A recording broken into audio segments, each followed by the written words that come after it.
हरित क्रांति उस क्रांति को कहते हैं जिसका संबंध कृषि के उस तीव्र वृद्धि से है जिसमें रासायनिक उर्वरक तथा बीज के अत्यधिक उत्पादन से है, उसे हरित क्रांति कहते हैं। हिंदुस्तान में हरित क्रांति की शुरुआत सन 1960 से 1967 हुई थी।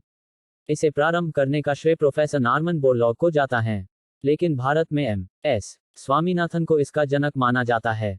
भारत तत्कालीन के कृषि एवं खाद्य मंत्री बाबू जगजीवन राम को हरित क्रांति का प्रणेता माना जाता है। उन्होंने स्वामीनाथन कमेटी की सिफारिशों पर हरित क्रांति का सफलतम संचालन किया, जिसके संतोषजनक परिणाम भविष्य में देखने को मिले।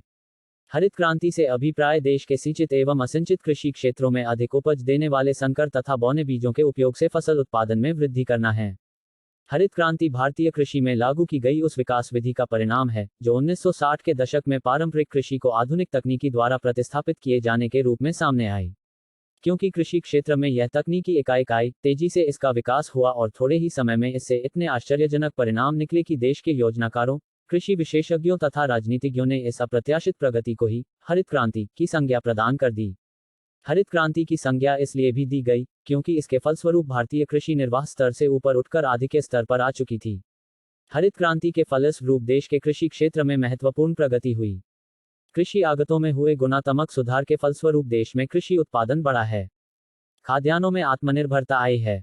व्यावसायिक कृषि को बढ़ावा मिला है। कृषकों के दृष्टिकोण में परिवर्तन हुआ है। कृषि आधिक्य में वृद्धि हुई है। हरित क्रांति के फलस्वरूप गेहूं, गन्ना, मक्का तथा बाजरा आदि फसलों के प्रति हेक्टेयर उत्पादन एवं कुल उत्पादकता में काफी वृद्धि हुई है। दुग्ध क्रांति या ऑपरेशन फ्लड भारत की योजना है जिससे कि भारत में दूध की कमी को दूर किया जा सके।